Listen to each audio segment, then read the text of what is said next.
ഇത് നടക്കുന്നത് നമ്മുടെ ഇന്ത്യയിലാണ്, രാജസ്ഥാനിൽ. 13 വയസ്സായ പെൺകുട്ടിയെ 32 ആൾക്കാർ കൂടി പീഡിപ്പിച്ച കഥ. ഇത് കേട്ടാൽ നമ്മ പോലും തല്ലിക്കൊല്ലേണ്ട ദേഷ്യം തോന്നൂലേ? അതുകൊണ്ടാണ് ആടുത്തെ ജനം ഇപ്പം ഇങ്ങനെ ചെയ്യുന്നത്. കഥ എന്ന് വെച്ചാൽ 13 വയസ്സായ പെൺകുട്ടി ഒരു ഓട്ടോ ഡ്രൈവറിനോട് ഇന്ന സ്ഥലത്ത് കൊണ്ടാക്കണമെന്ന് പറയുന്നു. അയാൾ നേരെ കൊണ്ടുപോയത് ഒരു ഹോട്ടലിലേക്ക്. എൻ്റെ അടുത്തൊരു മാനേജറിന് വിറ്റു. 5 ദിവസങ്ങളായി 32 പേര് പീഡിപ്പിച്ചു. ആർക്ക് പോയി? ആ പെൺകുട്ടിക്കും ആ കുടുംബത്തിന് പോയി. നമുക്ക് 3 ദിവസം ഇത് കണക്ക് സോഷ്യൽ മീഡിയയിൽ കാണും, അത്രയില്ല, എൻ്റെ മറക്കും. നിയമത്തിനെ പേടിയില്ലാത്തോണ്ടല്ലേ അവർക്ക് ഈ ധൈര്യം കിട്ടിയത്? എന്തുകൊണ്ട് നിയമത്തിന് ഇവർ പേടിക്കുന്നില്ല? അപ്പം ആ നിയമം അത്ര കർശനമല്ല.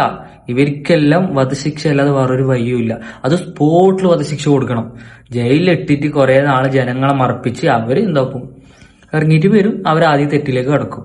അപ്പൊ ഇത് കണക്ക് ജനം ഇറങ്ങിയേ പറ്റും. ഞാൻ ജനം തീരുമാനം എടുക്കുന്നതിൽ ഞാൻ സപ്പോർട്ട് നിൽക്കുന്നതല്ല.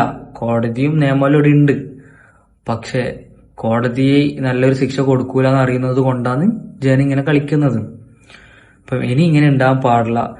ഈ ഒരു സ്റ്റേറ്റിൽ നടന്ന ബാക്കിയുള്ള സ്റ്റേറ്റിൽ നടക്കാൻ ചാൻസ് കൂടുതലാണ്. അതുകൊണ്ട് ഇത് വെച്ച് പൊറപ്പിക്കാൻ പാടില്ല.